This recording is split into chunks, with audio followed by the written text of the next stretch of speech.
বিসমিল্লাহির রহমানির রহিম। আসসালামু আলাইকুম। কেমন আছেন সবাই? আশা করি আল্লাহর রহমতে সবাই ভালো আছেন। আলহামদুলিল্লাহ, আমরাও আল্লাহর রহমতে আপনাদের দোয়ায় ভালো আছি। আজকে আমি আরেকটা ব্লগ নিয়ে এসেছি, লাইক দিয়ে দেখা শুরু করবেন। এখানে আমি চিকেন ড্রামস্টিক নিয়েছি আর চিকেন উইংস নিয়েছি, আর ওইদিকে পাবদা মাছ। আজকে এইগুলা করব।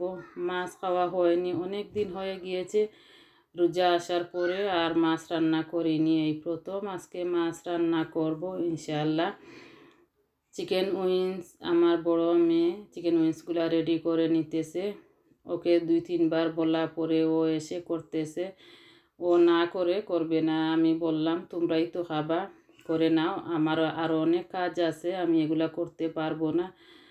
এটা বলা পরে আমার বড় মেয়ে এসে উইংস করতেছে, অনেকগুলা করেও ফেলেছে। আমি ওকে বললাম তুমি আস্তে আস্তে করে নাও, যেভাবে তোমার করতে সুবিধা হয় তুমি করে নাও।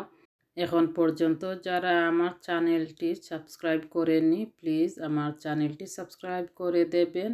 যারা সাবস্ক্রাইব করেছেন আপনাদেরকে অসংখ্য অসংখ্য ধন্যবাদ। আমার মেয়ের চিকেন উইং করা শেষ হয়েছে। আমি এখন চিকেন তান্দুরি ম্যারিনেট করব। চিকেন ড্রামস্টিকগুলো আমি ভালো করে ক্লিন করে ওয়াশ করে নিয়েছি। এখন ম্যারিনেট করব। কি দিয়ে ম্যারিনেট করতেছি আপনাদের সাথে শেয়ার করতেছি। তান্দুরি ম্যারিনেট পেস্টটি যেটা রেডিমেড জারের মধ্যে থাকে, এইটা আমি অর্ধেকটা দিয়ে দেব, পুরোটা দেব না, পুরোটা দিলে বেশি হয়ে যাবে। এখানে 16 পিস ছোটো ছোটো 16 পিস ড্রামস্টিক আছে, চিকেন ড্রামস্টিক। টক দই দিয়ে দেব যতটুকু প্রয়োজন। আপনারা চাইলে এইভাবে করতে পারেন। এইটা কিন্তু খুবই মজা হয় চিকেন তান্দুরি এইভাবে করলে। এত মজা হয় কি বলবো, আমার বাচ্চারা চিকেন তান্দুরি করার পরে সাথে সাথে খেয়ে ফেলে। কিছুটা লেবুর রস দিয়ে দেব। ম্যারিনেট করে আমি পুরো রাত নর্মাল ফ্রিজে রেখে দেই, তবে আজকে আর পুরো রাত রাখবো না, আমি ইফতারের 2 ঘন্টা আগে ম্যারিনেট করতেছি। সেহরিতে খাওয়া হবে, ইফতারের পরে আমি এইগুলা করে নেব। কিছু তেল দিয়েও দিতেছি, অলিভ অয়েল তেল হলে ভালো হয়। অলিভ অয়েল তেল আমার ঘরে নেই, সানফ্লাওয়ার তেল ছিল, সানফ্লাওয়ার তেল দিয়ে দিতেছি। চিকেন তান্দুরির মধ্যে একটু ফুড কালারও দিয়ে দেব, এইটা কালারের জন্য দেওয়া, একটু সুন্দর লাগে দেখতে, কালারটা অনেক ভালো হয়। আমি করার পরে আপনাদেরকে দেখাবো, তান্দুরি করার পরে দেখবেন। এখন আমি ম্যারিনেট করে নেব, ভালো করে ম্যারিনেট করে আমি ঢাকনা দিয়ে ঢেকে রাখবো। আগে আমি ম্যারিনেট করি। আর আমি যে খাবারগুলা খাই বেশিরভাগই তো আপনারা জানেন, আমি ঘরে রেডি করে থাকি। বাহিরের খাবার আমি খাই না, বাহিরের খাবার আমি খাওয়া পছন্দ করি না। বাচ্চারা মাঝে মধ্যে খায়, ওরা পছন্দ করে, তবে আমি চাই ওরা সব সময় ঘরের খাবার খাওক, ঘরের খাবারগুলা হেলদি।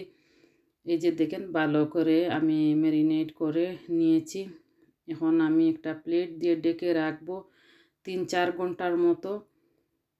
এখানে আমি মাছ রান্না করব। তেল দিয়ে পেঁয়াজ দিয়ে দিতেছি, পেঁয়াজ দিয়ে আমি রসুন দিয়ে দেব। রসুন একটা কিউব দিয়ে দিয়েছি। এই একটা সুবিধা, রসুন আদার ফ্রোজেন করা প্যাকেটের নিয়ে আসি। এখানে মিক্স কারি পাউডার, হলুদ, তারপরে ধনিয়ার পাউডার, লবণ দিয়ে ওইদিকে আমি কুকারের আগুনটা একটু কমিয়ে নিলাম। আস্তে আস্তে বাগার হবে, আমি নাড়াচাড়া দিয়ে দিতেছি। পাবদা মাছ রান্না করব। এইভাবে বসিয়ে আমি চলে গিয়েছিলাম নাইম নাদিম, ওরা গার্ডেনে যাবে ওদের আব্বুর সাথে। আমি নাদিমকে জুতা পরাতে গিয়েছিলাম, এইভাবে রেখে এসে দেখি একটু পুড়ে গিয়েছে, হালকা একটু লেগে গিয়েছে, একেবারে পুড়ে নি। কমলার কুসা দিয়ে পাবদা মাছের পাতলা ঝোল করব। একটু কমলার কুসা দিয়েছি, বেশি দেইনি। রামাদান মাসে একটু বেশি দিলে দিনে অসুবিধা হয়, আর আমার তো গ্যাস্ট্রিক, এই জন্য দেখা যাবে রোজা রাখবো আর গ্যাস্ট্রিকে একটু অসুবিধাও হবে, এই জন্য পাবদা মাছ দিয়ে দিতেছি। মশলা কষে গেছে, আর ওইদিকে কমলার কুসাও একটু জাল হয়ে গিয়েছে। পাবদা মাছ দিয়ে আমি, এগুলা বড় পাবদা, এর জন্য আমি কেটে নিয়েছি, অনেক বড় পাবদা। একটা পাবদা দিয়ে 3 পিস করেছি কেটে। মাছ দিয়ে আমি মিক্স করে ঢাকনা দিয়ে ঢেকে রাখবো। মাছ জাল হয়ে গিয়েছে, এখন একটু পানি দিয়ে দিতেছি। আর ভাবছিলাম এদিকে আমি তরকারি বসিয়ে ওরা গার্ডেনে আমি সিটিং রুমটা টাইডি করে হুবার দিয়ে দেব, তবে পারিনি, ওরা চলে এসেছে এর আগেই। চিপস হয়ে গিয়েছে, বসিয়েছিলাম এয়ার ফ্রায়ারে। আমার নাইম নাদিমকে দিতেছি, ওদেরকে আগে দিয়ে দেব, ইফতারের আগে ওদের হাংরি লেগে যায়। ওরা দুবাই মিলে খেয়ে নেবে এই চিপসগুলো। আর ওইদিকে আমি পিৎজা বাহির করেছিলাম, ফ্রোজেন পিৎজা, এইটা কেটে পিস করে আমি এয়ার ফ্রায়ারে দিয়ে দেব। অনেক আগে বাহির করে রেখেছিলাম, এটা তো ফ্রোজেন, একটু মেল্ট হয়ে গিয়েছে আইসটা। এখন এয়ার ফ্রায়ারে দিয়ে দেব কেটে। এইভাবে আমি কেটে পিস করে এয়ার ফ্রায়ারে দিয়ে দেই। আস্তা পিৎজা দেই না, পুরোটা দেই না, পুরোটা তো জায়গাও হবে না। 4 পিস করে করে নেব, প্রথমে 4 পিস দেব আর পরে 4 পিস দেব করব। ওইদিকে উইংসগুলোও রয়ে গিয়েছে, আমি চাচ্ছি কিছু ফ্রাই করব, ওরা ইফতারের সময় খাবে আবার সেহরির সময় খাবে। ফ্রাই করে যেগুলা রয়ে যাবে ওইগুলা আমি ডিপ ফ্রিজে রেখে দেব। ওইদিকে উইংস ফ্রাই বসিয়েছি আর ওইদিকে পিৎজা হয়ে গিয়েছে, এইগুলা উঠিয়ে নেব। বাকিগুলা পিৎজা আমি দিয়ে দেব এয়ার ফ্রায়ারে। যে খাবারগুলা গড়ে রেডি করি এই খাবারগুলা অনেক হেলদি, এই জন্য সবসময় গড়ের খাবার রেডি করে খাওয়া ভালো। একটু কষ্ট হলেও আমি ইফতারের সময় বা এমনিতেই আমি বাহিরের খাবার পছন্দ করি না। আর ইফতারে তো আমি মোটেই বাহিরের থেকে খাবার আনি না।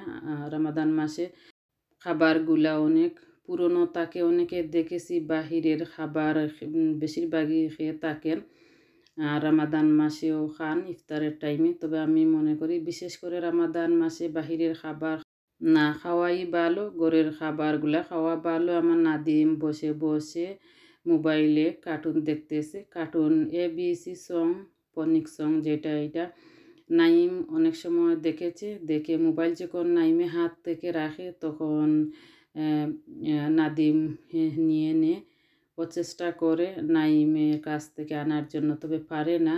যখন নাইম দেখে রেখে দেয় তখন নাদিম নিয়ে বসে বসে এইভাবে দেখে। উইংসগুলা একটু ফ্রাই হয়ে গিয়েছে এক সাইড, আমি উল্টিয়ে দিতেছি। আর এটা ছোটো লুয়ারি কড়াই, এই জন্য একটু বেশি দিয়ে দিয়েছি। আর আপনারা দেখতে পারতেছেন একটা উইনের মধ্যে কিছুটা ডালও দেখা যাচ্ছে। আমি যে ফুড ডিসপেন্সারে ব্রেড ক্রাম ডাল রেখেছিলাম, ওইটা থেকে ডাল যে সাইডে রেখেছি একটু ডাল চলে এসেছে। আমার মেয়ে যখন উইন বানিয়েছিল তখন বলেছিল আম্মা একটু ডাল চলে এসেছে। আমি বললাম এতে কোনো অসুবিধা নেই, কোনো সমস্যা হবে না, ডালও বেজে যাবে, উইনের সাথে খাওয়া যাবে।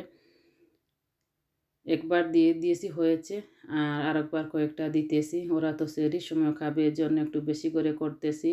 আমার নাদিমকে একটা উইংস দিয়েছি, ও খাচ্ছে একটু একটু করে। আর উপরে যে একটু ডাল, এই জন্য ও হাত দিয়ে দেখতেছে। আর আজকের উইনগুলো একটু জাল হয়ে গিয়েছে, দেখেছি ও খাবার সময় জাল মুখে লেগে গেলে যেরকম করে আর কি এরকম করতেছে। এইদিকে আমার নাইম এসেও আমাকে হেল্প করবে, ও নাকি এগুলো নাড়াচাড়া করবে, এগুলো উঠাবে। আমি ওকে এখান থেকে সরিয়ে দিয়েছি, আমার নাইমের কথা বলতেছি, আমার বড় ছেলের কথা। আমি ওকে এখান থেকে সরিয়ে দিয়েছি, তেলের কাছে বাচ্চাদেরকে রাখা ভালো না। রেডি হয়ে গিয়েছে, আমরা ইফতারও করে নিয়েছি এইগুলা দিয়ে। চিপস চিপস ওই সময় ইফতারের টাইমে এয়ার ফ্রায়ারে ছিল, চিপস হতে হতে ইফতারের টাইম হয়ে গিয়েছে। পরে আমরা পিৎজা আর উইংস, ওয়াটারমেলন এগুলো দিয়ে ইফতার করে নিয়েছি। আর চিপস হওয়া পরে বাচ্চাদেরকে দিয়ে দিয়েছি। ইফতার করার অনেক পরে আমি তান্দুরিগুলা বসিয়ে দিতেছি, এয়ার ফ্রায়ারে দিয়ে দিতেছি। এয়ার ফ্রায়ারে একবারে হবে না, দুইবারে দেব। এয়ার ফ্রায়ারে দিয়ে আমি টাইম সেট করা আছে, শুধু অন করে দেব। আগে যে চিপস করেছিলাম এই জন্য এখন যে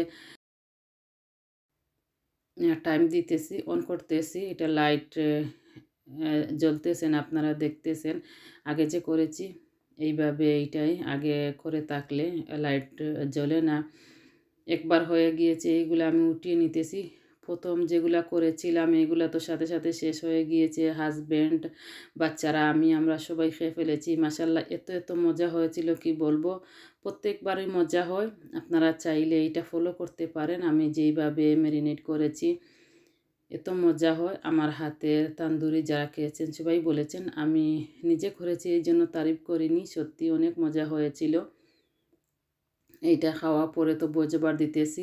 আর এই ভিডিওটা আমার 15 বা 16-17 এরকম কোনো রামাদানের হবে, আমার মনে নেই, আমি ভুলে গিয়েছি। লাস্ট 2-3টা ব্লগে তো শুধু আমি শপিংয়ের ভিডিও শেয়ার করেছিলাম, এই জন্য ভুলে গিয়েছি। এইটা রামাদানের ভিডিও। এই যে প্লেটে যেগুলা তুলে রেখেছি এগুলোর সাথে সাথে শেষ হয়ে গিয়েছে, আর বাকিগুলা সেহরির সময় খাওয়া হয়েছে। বাচ্চাদেরকে বলেছি যদি তোমরা এখন সব খেয়ে ফেলো তাহলে আর সেহরির সময় তো খেতে পারবে না। যেগুলা প্রথমে করেছি এগুলা খাও আর ওইগুলা থাকুক সেহরির জন্য। আসসালামু আলাইকুম।